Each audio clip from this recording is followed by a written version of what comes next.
Back to the Armchair Meddler, where I review news videos, usually of a sensational nature, and I give you my opinion. Even though you didn't ask for my opinion, that's what makes me the Armchair Meddler. All right, let's see what we have. JPSO deputy involved shooting. Okay, JPSO.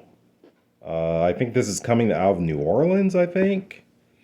But yeah, I have not reviewed this video, or watched it, I should say. I have not watched this video previously, so I will be experiencing it along with you for the first time. But before we do that, please make sure you're subscribed. Also press that like button. Now let's not delay. Let's get into the video.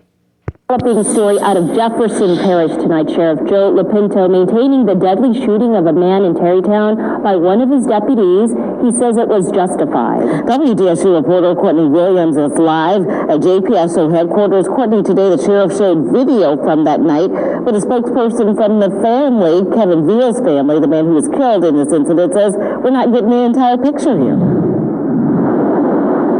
Gina, that's right. I talked to the family spokesperson not too long ago, and she tells me the family still wants to see the full video and not just bits and pieces so they can judge for themselves what exactly took place. The Jefferson Parish Sheriff backing his deputies after a 26-year-old man dies following a weekend shootout. Wednesday, portions of the body cam footage and surveillance video was released showing the moments before Kevin Veal pulled out a gun and pointed it at deputies at a Terrytown convenience store. Our deputies were dispatched at 4 o'clock from that 359 call. They arrived on scene at 4:03. Prior to the shooting, the suspect called 911 multiple times. 911. How you doing? I got two people following me. Okay, so where are you? I'm at Brothers gas station. Do you know the address of the brothers? I'm right in front of it. We had a truck that was parked illegally across three lanes, three different parking spots. I had 2 flat tires on the right-hand side. Certainly needed the tow truck. They were very paranoid. Thought somebody was chasing them. Saw some people were trying to kill them. Moments later, Veal is seen walking into Brothers Food Mart shortly after 4 a.m. Minutes later, he interacts with officers and refused to leave the store. I'm inside. No one touch me. No one touch me. So I'm wondering that if he pulls up in his truck like that, 2 flat tires, dials 911, says that somebody's following him, but yet on the video, you don't see anyone, you don't see any cars, you don't see any other people in sight, from what I can recall.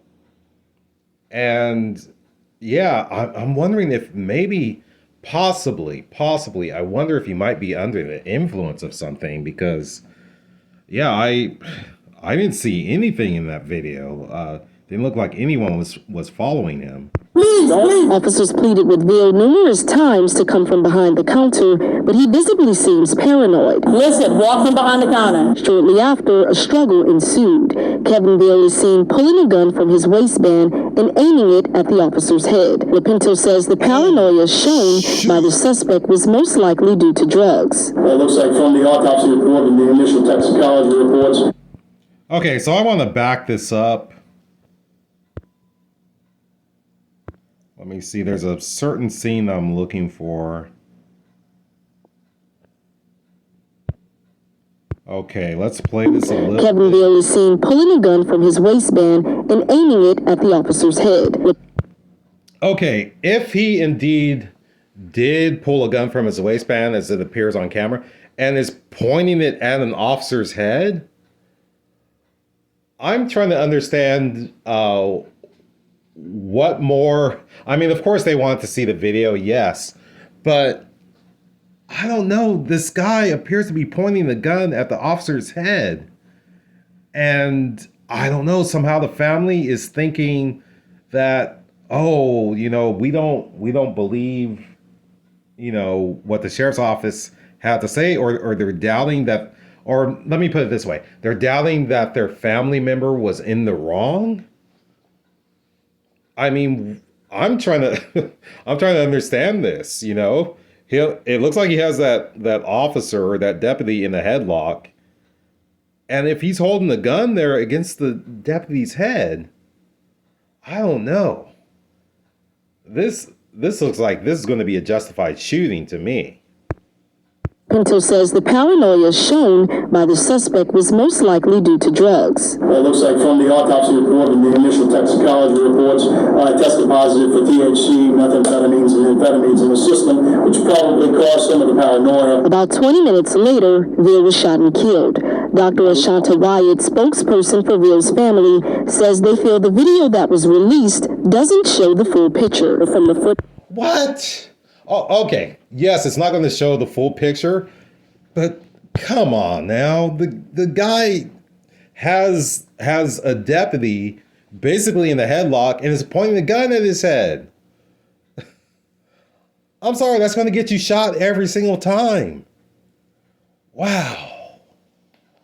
Man.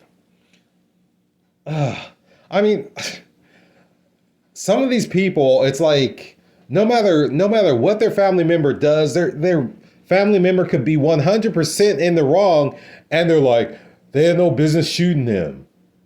He didn't do anything wrong. He must have been justified in doing what he did to the sheriff's deputy. I mean, it just seems like there's these people just won't be satisfied. And you know what's going to happen? They're going to file a lawsuit against the city, the sheriff's department, the county, or whatever you call it, the parish. They're going to file a lawsuit. Parish will probably pay out, I'm guessing. But it's like you can never satisfy these people no matter what the suspect does.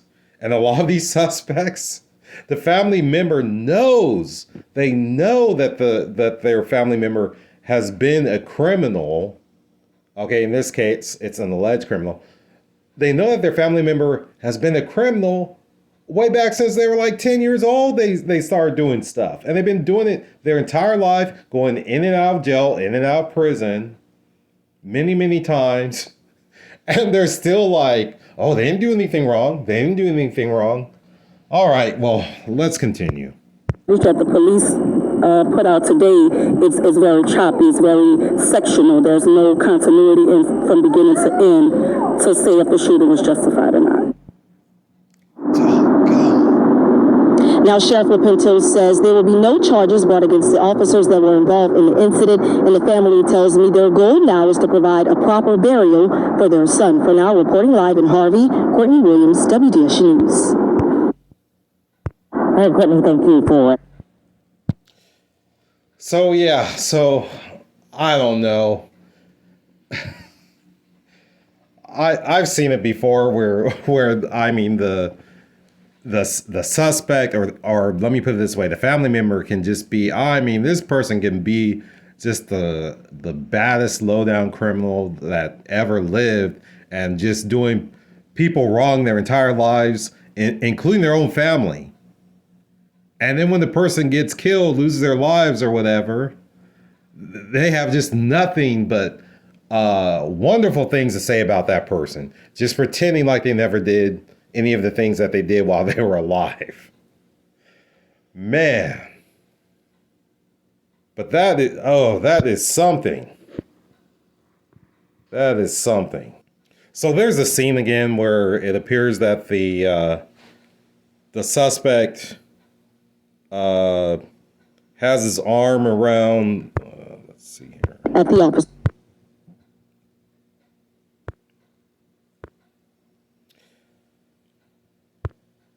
head.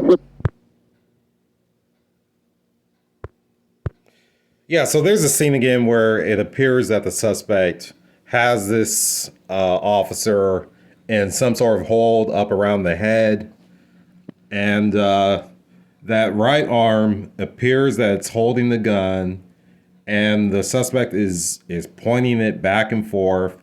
Let's see. Let's play that a little bit. Yeah, so there it is right there. And it's like, that's not a justified shooting by law enforcement. I mean, this guy was out of his mind. The autopsy report said all kinds of drugs in his system, almost every drug known to man in his system. Okay, the guy was hallucinating and seeing things and acting erratic, driving on two flat tires. I mean, come on, dialing 911 saying that people are following him that aren't even there. They have surveillance cameras to show all this outside.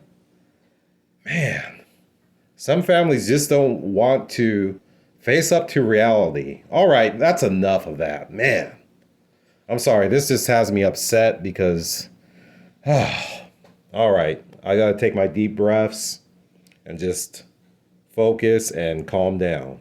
All right, so that's going to wrap up this episode of the Armchair Meddler. Once again, if you aren't subscribed, please subscribe. Make sure you press that like button, and we'll see you on the next video.